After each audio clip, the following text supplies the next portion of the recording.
2 రోజులుగా ఈ రాష్ట్ర ప్రభుత్వం తల్లుల యొక్క అకౌంట్లోకి అమ్మఒడి అనే పేరుతో జరిగే కార్యక్రమానికి డబ్బులేస్తూ ఉంది.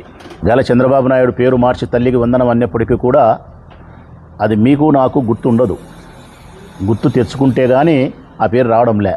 నాకే కాదు, ప్రతి తల్లికి గుర్తొచ్చేది అమ్మఒడే గుర్తొస్తుంది. కారణం, ఈ రాష్ట్రంలో ఆ పథకం ప్రారంభించిన రోజు కానీ, ప్రారంభించిన నాయకుడు కానీ, ప్రారంభించినప్పుడు దానికి పెట్టిన పేరు కానీ ఈ రాష్ట్రం ఉన్నంతకాలం గుర్తుంటుంది. ఈ పథకాన్ని సృష్టించినది, రూపకల్పన చేసినది మనందరి ప్రీతమ నాయకుడు జగన్మోహన్ రెడ్డి గారు. ఈ రాష్ట్రంలోని పిల్లల యొక్క భవిష్యత్తును దూరదృష్టితో ఆలోచించిన నాయకుడు జగన్మోహన్ రెడ్డి.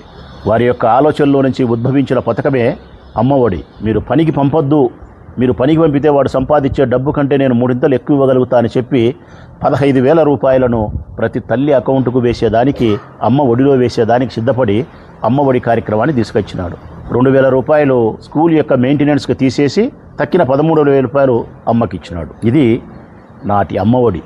నాటి అమ్మఒడే నేటి తల్లికి వందనం. ఏ అమ్మఒడి పథకాన్ని అయితే జగన్మోహన్ రెడ్డి తీసుకురాగలిగినాడో, కార్యాచరణ ఏ విధంగా అమలు చేయగలిగినాడో వాటినే ఈరోజు చంద్రబాబు నాయుడు ప్రభుత్వం అనుసరించాల్సిన విధానమే తప్ప, అనుకరించడమే తప్ప మరొక మార్గం లేదు. నాటి అమ్మఒడి కార్యక్రమాన్ని నేటి తల్లికి వందనం పేరుతో చంద్రబాబు నాయుడు జగన్మోహన్ రెడ్డి యొక్క పాలనను అనుసరిస్తానాడు. ఓ తెలుగుదేశం పార్టీ నాయకులారా, జగన్ వేసిన అడుగుల్లోనే అడుగు వేసి చంద్రబాబు నాయుడు నడుస్తున్నాడే తప్ప మరొకటి కాదు. నిన్న మొన్న ఈ రాష్ట్రంలో ఉండే తల్లుల యొక్క అకౌంట్లో 13,000 రూపాయలు డబ్బులు వేస్తున్నారు. ఇందుకు సంబంధించి ఆ తల్లులందరి వైపు నుంచి ఈ పెద్ద కుమారుడు ప్రశ్నిస్తూ ఉన్నాడు. వైఎస్ఆర్ కాంగ్రెస్ పార్టీ అనే పెద్ద కుమారుడు ప్రశ్నిస్తూ ఉన్నాడు. ఈ రాష్ట్రంలో ఉండే అమ్మలందరి వైపు నుంచి ఈ ప్రభుత్వం సమాధానం చెప్పాలా? సవరణ చేసుకుంటే సామర్థ్యం ఉంటే సవరణ చేసుకోవాలా? మొట్టమొదటిది, ఎన్నికల కంటే మీరు ఇచ్చిన హామీ ఏమిటి బాబుగారు? నన్ను గెలిపించండి, నన్ను అధికారంలోకి తీసుకురండి. నన్ను అధికారంలోకి తీసుకురాగలిగితే ఈ రాష్ట్రంలో ఎంతమంది పిల్లలు చదువుతూ ఉంటే అంతమంది పిల్లలకు అమ్మఒడి కార్యక్రమాన్ని నేను అమలు చేస్తా. అది కూడా జగన్మోహన్ రెడ్డి 13,000 ఇస్తున్నాడు 2,000 రూపాయల స్కూల్ యొక్క మెయింటెనెన్స్ కోసం అని చెప్పి, నేను కన్నా అధికారంలోకి వస్తే ఆ 2,000 రూపాయల మెయింటెనెన్స్ కోసం తీసుకోను, 15,000 రూపాయలు మీ అకౌంట్కే వేస్తాను అని ఎన్నికల కంటే ముందు మీరు ఇచ్చిన వాగ్దానం. 100 రోజుల లోపలనే ఈ వాగ్దానాన్ని నెరవేరుస్తానని చెప్పి మీరు ఇచ్చిన మాట. ఈరోజు మరి ఆ తల్లులందరి తరఫున ఈ పెద్ద కొడుకు అడుగుతూ ఉన్నాడు, ఎందుకు నువ్వు 24 సంవత్సరంలో జూలై నెలలో ప్రమాణ స్వీకారం చేసిన తర్వాత అప్పుడే బడులు తెరిచినప్పుడు ఆ సంవత్సరానికి సంబంధించినటువంటి అమ్మఒడి కార్యక్రమాన్ని నువ్వు పేరు మార్చిన తల్లికి వందనం పేరుతో ఎందుకు 15,000 రూపాయల డబ్బులు తల్లుల అకౌంట్లో వెయ్యలేదు అని చెప్పి ఆ తల్లుల పక్షాన ఈ పెద్ద కొడుకు అడుగుతూ ఉన్నాడు. సమాధానం ఇస్తావా? సవరణ చేస్తావా? ఆ తల్లుల వైపు నుంచి నీకు సంధిస్తూ ఉండే రెండవ విమర్శ, నీ కుమారుడు లోకేష్ పెద్ద పెద్ద మాటలు చెప్పినాడు. జగన్మోహన్ రెడ్డి 2,000 రూపాయల స్కూల్ మెయింటెనెన్స్కి ఇస్తున్నాడు, ఇది చాలా అన్యాయము, మేము వస్తే 15,000 ఇస్తామని చెప్పి వ్యంగ్య ధోరణితో జగన్మోహన్ రెడ్డి గారిని విమర్శిస్తూ మాట్లాడినాడు. ఆ వీడియోలన్నీ ఉన్నాయి. లోకేష్ బాబు గారు, అదృష్టవశాత్తు మీరు గెలవడమే కాకుండా విద్యాశాఖ మంత్రి అయినారు. మీరు గెలిచి విద్యాశాఖ మంత్రి అయిన తర్వాత ఎన్నికల కంటే ముందు జగన్మోహన్ రెడ్డి గారిని ఏ 15,000 రూపాయలు ఇవ్వలేదు 13,000 ఇస్తానని చెప్పి విమర్శ చేసినారో ఆ మాటను నిలబెట్టుకునేదానికి కూడా నీకు స్తోమత లేకపోయిందంటే ఎంత విచారము, ఎంత విడ్డూరము. ఇది అడుగుతా ఉన్నారు తల్లులు. ఆ రోజు నువ్వు ఎగతాళి చేసినావు కదా, 13,000 ఇస్తానాడు, 2,000 పట్టుకుంటున్నాడని, నేను 15,000 ఇస్తానని చెప్పినావు కదా, మరి ఎందుకు 15,000 ఇవ్వడం లేదు, 13,000 ఇచ్చినావు అని అడుగుతున్నారు. మొదటి సంవత్సరం ఎలాగే ఎగరగొట్టినావు, 2వ సంవత్సరం ఇచ్చినావు, ఇది 3వ సంవత్సరం వేస్తున్నావు. మరి ఇచ్చిన 2వ సంవత్సరంలో 13,000 నువ్వు ఇస్తున్నావు, 15,000 ఇవ్వకుండా. ఆ 13,000 అందరికి ఇచ్చినావు అంటే కన్నా అందరికి ఇవ్వలే. 2 విడతల్లో వేస్తానని చెప్పినావు, 3 విడతల్లో వేస్తానని చెప్పినావు. కొంతమందికి 13,000 వేసినావు, కొంతమందికి 11,000 వేసినావు, కొంతమందికి 9,000 వేసినావు, కొంతమందికి 10,000 వేసినావు. చెప్పిన 13,000 రూపాయలను కూడా అందరికీ వేయకుండా విడతల వారీగా 8, 9, 10, 11, 12, 13 రకరకాలుగా వేసినావే.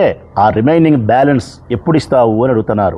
మొదటి సంవత్సరం ఇవ్వాల్సిన 15,000 ఎప్పుడు ఇస్తావు అని అడుగుతా ఉన్నారు ఈ తల్లులందరూ కూడా. ఈరోజు రాష్ట్రంలో బడికి పోయే పిల్లలు, మేము చెప్పే మాట కాదు, సర్వే రిపోర్ట్ ప్రకారం చెప్తా ఉండేది, గవర్నమెంట్ దగ్గర ఉండే లెక్కల ఆధారంగా చెప్తా ఉండే ప్రకారము 87 లక్షల మంది ఉన్నారు. మరి 67 లక్షల మందికి మాత్రమే ఈరోజు మీరు డబ్బులు ఇస్తున్నారు. అంటే ఈ రాష్ట్రంలో మరో 20 లక్షల మంది పిల్లలకు మీరు డబ్బులు వేయడంలే. కారణాలు, వివిధ కారణాలు చూపిస్తున్నారు. సుడ్లు అంటే వాళ్ళకి భూమి ఉందనో, లేకుంటే వెహికల్ ఉందనో, లేకుంటే ఇన్ని గజాల స్థలం ఉందనో, జగన్మోహన్ రెడ్డి గారు ప్రభుత్వంలో తీసుకునే తల్లులకు ఈరోజు ఈ కారణాలు సాకుగా, సుడ్డుగా చూపించి 20 లక్షల మంది పిల్లలకు ఇవ్వడం లేదు. అంటే 87 లక్షల మంది పిల్లలకి ఇవ్వాల్సి ఉంటే 67 లక్షల మందికి ఇస్తున్నారు. ఆ ఇచ్చే ఆ చిన్న డబ్బైనా సకాలంలో ఇయ్యలేక ఆలస్యం చేస్తున్నారు. ఒకసారి ఏప్రిల్ అంటారు, మే అంటారు, జూన్ అంటారు, బడి తెరిచినాక అంటారు, 2వ విడత 3వ విడత అంటారు. జగన్మోహన్ రెడ్డి గారు ఇచ్చినట్టు సంక్రాంతి పండుగ 13, 14, 15 వస్తుంది, క్రిస్మస్ డిసెంబర్ 25 వస్తుంది. ఇట్లా క్యాలెండర్లో ఒక డేట్ ఫిక్స్ అయి ఉంటుంది. అట్లా జగన్మోహన్ రెడ్డి గారు అమ్మఒడి ఫలానా తారీఖు అంటే పిడుగులు పడినా సరే, భూకంపం వచ్చినా సరే, సర్వనాశనమైనా సరే ప్రపంచం, ఆ తారీఖు ఆ తల్లి యొక్క ఒడిలో అమ్మఒడి డబ్బులు పడినాయి. మరి మీరు ఎందుకు ఆలస్యం చేస్తున్నారు? వీటన్నిటికీ ఈ ప్రభుత్వం సమాధానం చెప్పాల్సిన అవసరం ఉంది. సమాధానమే కాకుండా సవరించుకోవాల్సిన బాధ్యత ఉంది. ముఖ్యంగా మాకు సమాధానానికంటే కూడా సవరణ జరిగి ప్రజలకు మేలు జరగాలనే మా ఉద్దేశం, ఈ తల్లులకు మేలు జరగాలనేదే మా ఉద్దేశం. మరి వీటికి సవరణ చేసుకోగలుగుతారా మీరు? జగన్మోహన్ రెడ్డి ఓటమి చెందిన నాటి నుంచి ఈనాటి వరకు ఈ రాష్ట్రంలో నాడు నేడు మన బడి ద్వారా ఆగిపోయిన పనులు పునఃప్రారంభం కాలేదు.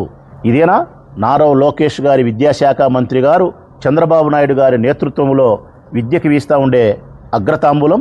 ఈరోజు జగన్మోహన్ రెడ్డి ఓటమి చెందిన తర్వాత పిల్లల యొక్క చదువు కూడా ఓటమి చెందుతూ ఉంది. పిల్లల యొక్క భవిష్యత్తు కూడా ఓటమి చెందుతూ ఉంది. పిల్లల యొక్క భవిష్యత్తు కూడా అంధకారమైపోతూ ఉంది. బట్టలు కానీ, బూట్లు కానీ, సాక్సులు కానీ, పుస్తకాలు కానీ, బ్యాగులు కానీ సకాలంలో ఇవ్వడం లేదు ప్రజలారా. ఇక విద్యా విధానంలో జగన్మోహన్ రెడ్డి గారు తీసుకొచ్చినటువంటి విప్లవాత్మకమైన మార్పులను సమూలంగా తుడిచిపెట్టినాడు చంద్రబాబు నాయుడు వచ్చిన తర్వాత. ఖచ్చితంగా నేను చెప్పగలుగుతాను తల్లులారా, మరో 3 సంవత్సరాల ఇది పరిపాలన ఇట్టే జరిగిన తర్వాత మనస్ఫూర్తిగా చెప్తాను, నేను వారిని విమర్శించాలనే రాజకీయ దురుద్దేశంతో అసూయతో చెప్పడంలే, మన పిల్లల భవిష్యత్తు బుగ్గిపాలైపోతుందనే బాధతో చెప్తానా. మరో 3 సంవత్సరాలు ఈ ప్రభుత్వం ఇట్టే నడిచిన తర్వాత జరగబోయే దినాల్లో ఈ రాష్ట్రంలో ప్రభుత్వ పాఠశాలలు అనేటి ఉండవు, బంద్. ఈ రాష్ట్రాన్ని ఈ భారతదేశంలోనే విద్యా విధానంలో అగ్రగామిగా నిలపాలన్న జగన్మోహన్ రెడ్డి గారి యొక్క సంకల్పానికి తూట్లు పొడుస్తున్నాడు చంద్రబాబు నాయుడు. ఒకనాటికి స్కూల్లే బంద్ అయిపోయే పరిస్థితి వస్తుంది. రేపు మెగా టీచర్స్ పేరెంట్స్ డే అంట. ఏవి అన్యాయం పేరెంట్స్లారా, పిల్లల యొక్క తల్లిదండ్రులారా, మిమ్మల్ని ప్రశ్నిస్తా ఉన్నా నేను. అంటే జగన్మోహన్ రెడ్డి గారు సంకల్పించిన సంకల్పమే అమ్మఒడి. పిల్లల భవిష్యత్తుకు బంగారు బాట వేసిన జగన్మోహన్ రెడ్డి గారు తీసుకొచ్చిన విధానాలే ఇవన్నీ. చంద్రబాబు నాయుడు వచ్చిన తర్వాత ఇవన్నీ ఇప్పుడు నేను చెప్పిన విధానాలన్నీ తూట్లు పొడిచి రేపొద్దున మెగా టీచర్స్ పేరెంట్స్ డే అంట. దాని అర్థం ఏంటంటే మేము పెద్దగా గొప్పగా డబ్బులు వేసినాము, మీకు పొడిచినాము, రేపంతా టీచర్స్ పేరెంట్స్ పిల్లల యొక్క తల్లిదండ్రులు కలిసి అన్ని స్కూళ్ళల్లో ఒక మీటింగ్ ఏర్పాటు చేసుకొని చంద్రబాబు నాయుడు యొక్క ప్రభుత్వానికి బాజా ఊదుతూ భజంత్రీలు మోగిస్తూ లేని డాంబికాన్ని ప్రదర్శించుకుంటూ గొప్పలు చెప్పుకుంటూ దానికి చేసే ఈ ప్రయత్నము, ఈ కార్యక్రమం చూసి సిగ్గనిపించదా చంద్రబాబు నాయుడు గారు? మీకు యథా రాజా తదా ప్రజ. నీ పరిపాలనలో ప్రజలు కూడా దొంగలు, దోపిడీదారులు, మోసగాళ్ళు ఇట్టే తయారవుతారు. దేనికి రేపు teachers parents day, mega teachers and parents day దేనికి? ఏమి సాధించినామని నువ్వు పిల్లల తల్లిదండ్రులు కూడా అడుగుతా ఉన్నా నేను. నిజంగా చంద్రబాబు నాయుడు యొక్క ఈ 2 సంవత్సరాల కాలంలో పిల్లలకు జరగాల్సిన విద్యా విధానంలో మంచి జరిగిందని మీరు భావిస్తున్నారా తల్లిదండ్రులారా? టీచర్స్ స్కూల్లో పాల్గొని మెగా టీచర్స్ డేని పేరెంట్స్ డేని కలిపి సమన్వయంగా జరుపుకుండే విధి విధానాన్ని మన పిల్లలకు చంద్రబాబు నాయుడు అందించినాడా? చివరిగా ఒక్క మాట చెప్పగలుగుతానా తెలుగుదేశం పార్టీకి, మీరు చేతనైతే సమాధానం ఇవ్వచ్చు. ఈ రాష్ట్రంలో నిరక్షరాస్యతను పోగొట్టడానికి, అక్షరాస్యతను పెంచడానికి, అడుగు బలహీన వర్గాల అన్ని వర్గాల పిల్లలను ఉన్నత విద్యను, ఉన్నత శిఖరాలను అధిరోహించడానికి అమ్మఒడి అనే కార్యక్రమం ద్వారా, నాడు నేడు మన బడి అనే కార్యక్రమం ద్వారా ఈ రాష్ట్రంలో విద్యలో విప్లవాత్మకమైన మార్పులు తీసుకొచ్చిన జగన్మోహన్ రెడ్డి గారి బాటలోనే అమ్మ ఒడిని తల్లి వందనంగా మార్చి ఆయన బాటలోనే, ఆయన కార్యక్రమంలోనే మీరు అనుకరించాల్సిందే తప్ప అంతకు మించి మీరు. మీ వివాహాది శుభకార్యములకు, పుట్టిన రోజులకు, మీటింగులకు అత్యాధునిక సదుపాయాలతో ప్రొద్దుటూరు వాసవి సర్కిల్ వద్ద నుంచి అతి సమీపాన మీకు అందుబాటు ధరలలో happy banquet AC function hall మీకు స్వాగతం పలుకుతుంది. మా ఫంక్షన్ హాల్ నందు వంట సామాగ్రి మరియు విశాలమైన కార్ పార్కింగ్, అతి తక్కువ మెయింటెనెన్స్ ఖర్చుతో ఏ ఫంక్షన్ అయినా మా happy banquet AC function hall నందు జరుపుకొని ఆనందాన్ని పొందండి. బుకింగ్ కొరకు సంప్రదించండి. మా సెల్ నంబర్ 9100600238 7799 000211.